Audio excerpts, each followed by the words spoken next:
RuneScape is pretty big. It's entirely possible to spend thousands of hours on the game without exploring all of it. After being inspired by Pukagai's One Chunk Man series, I decided to start a similar challenge with a few differences. The RuneScape map is split into map tiles, or chunks. I want to explore the entire map by completing all the content one chunk at a time. Once I complete a chunk, I choose myself a new chunk to unlock, all with the goal of eventually accessing the entire map. This is Chunk Man Only, my one chunk at a time Iron Man.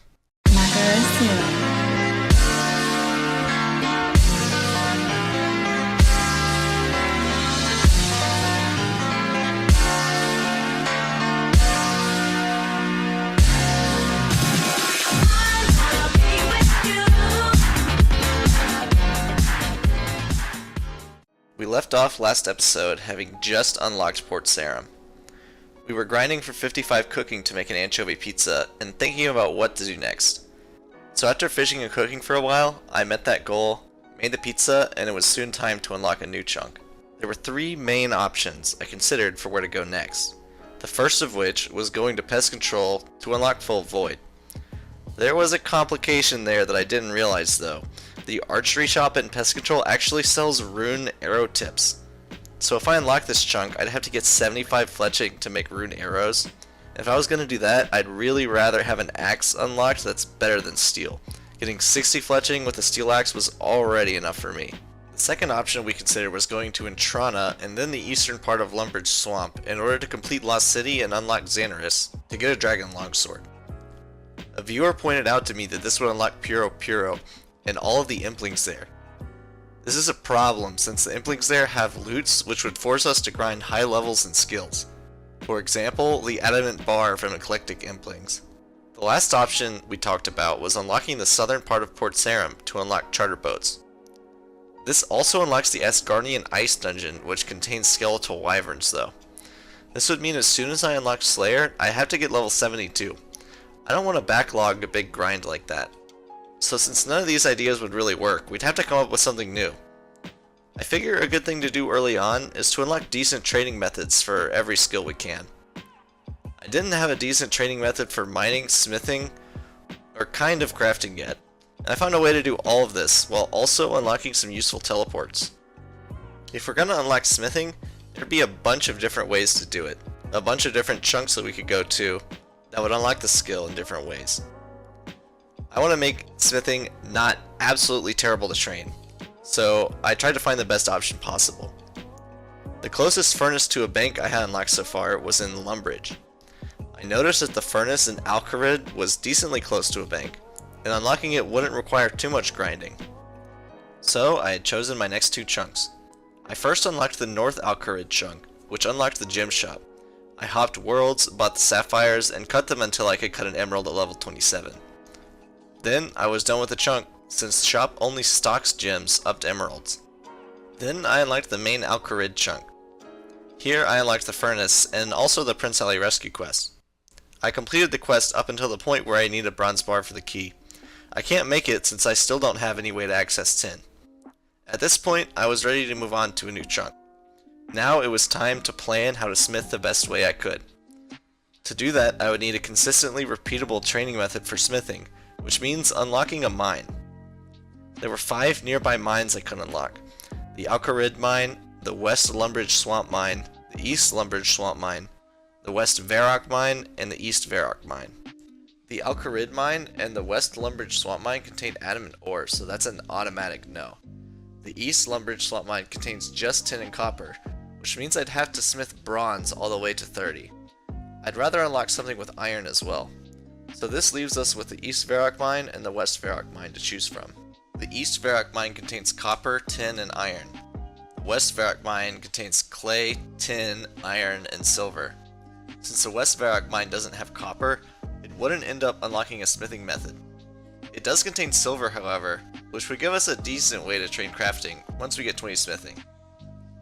If I were to unlock the East mine, I'd have to run between the East Varrock bank and the mine, mining copper and tin until level 15 smithing, then iron until 30.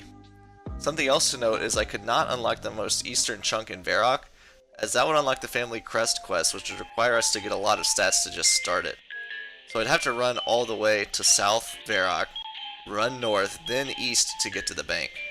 If I were to unlock the West Mine instead, I'd have to get 20 mining for silver, and I still wouldn't have a consistently repeatable training method for smithing, because I'd still need a way to get copper from a primary source, or bronze bars. As it turns out, the shop at Shantae Pass has a stock of 10 bronze bars. This is located in the chunk south of the main Alcarid chunk, and once I unlocked it, I'd have to get 30 smithing since I'd unlock a consistently repeatable training method for the skill. So if I first unlock the West Mine as well as Varrock West Bank, get 20 mining, and then unlock Shantae Pass, I'd be able to get 15 smithing with the bronze bars, and then use the iron and silver to get 30. Unlocking Varrock West Bank would also unlock a telegrabbable gold bar in the Varrock West Bank basement that I could use to make dueling rings. I could then unlock Clan Wars before Shantae Pass, which is a chunk without any requirements. I could also buy a Chronicle to teleport close to the West Varrock mine. With all of this, I would have a quick method to obtain and bank ores for 30 smithing, by making dueling rings, banking at Clan Wars, and teleporting back with a Chronicle. This seemed to be the best option, so it's what I went with. So my next chunk was the one with the Varrock West Bank. With this, I unlocked another few steps in Romeo and Juliet, so I did that, as well as the beginning of Gertrude's Cat, and was soon ready to unlock a new chunk, the one with the mine. So I unlocked the chunk, got myself 20 mining with tin and iron ore.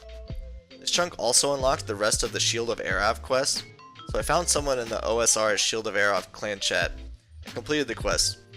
I got myself both halves of the certificates.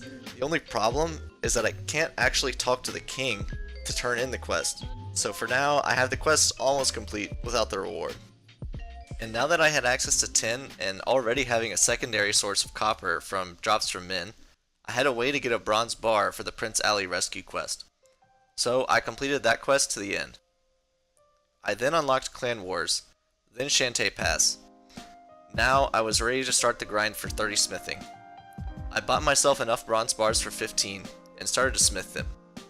During this grind, I finally got the last XP random to level my agility to 2. I don't think I've mentioned this yet, but I'm lamping agility to 10 for the Draenor course, because otherwise it'll take forever to get access to a level 1 agility training method. After I got my smithing level to 15, it was time to make a good amount of dueling rings that I would need for the 30 smithing grind. So I got my magic up to 33 for telekinetic grab, and went to the Varrock West Bank basement. I telegrabbed a gold bar, and then noticed something that changed things for me. There was a gold ore there as well. I had no idea. Upon seeing it, I really hoped it wasn't telegrabbable like the ruby ring. But damn, I could actually get it. Well, shit, I guess I'd have to get 40 smithing. So I spent a few days mining. I mined a mix of iron and silver. The silver has a longer spawn rate than the iron, so I would mine the 3 silver ores, and then mine iron while I waited for it to respawn. If I was paying full attention, I would get 9 silver ores per inventory. I was AFKing a bit though, so I usually get a little bit more silver than that. I decided to craft the silver into silver bolts, giving me 50 crafting XP each, as well as some banked fletching XP. I smith the iron into iron arrowheads, also for the banked fletching XP. After a long time of mining and smithing, I finally got level 40, and made myself a gold bar. In the process, I got to 47 mining and 42 crafting. And that's where the progress for this episode ends. I don't have a solid plan for what to do next, but I have one main idea and I'd like some feedback on it. I still want to get full void. If you recall from earlier, the shop there sells rune arrow tips, so I need 75 fletching. I want to unlock a rune axe before I do that. The Woodcutting Guild sells rune axes, so I'd like to make my way over there. I could unlock just the eastern portion of it to avoid redwood trees. If I do this though, I need to go through many chunks in the eastern part of Zeah, and I don't exactly know what the chunks there contain. So if anybody has any ideas of how this would be possible without encountering a crazy grind, I'd love some feedback. Or if you have other ideas for what to do next, please let me know. As always, thanks so much for watching, and if you enjoyed the video, please give it a like and consider subscribing. I hope you have a great day.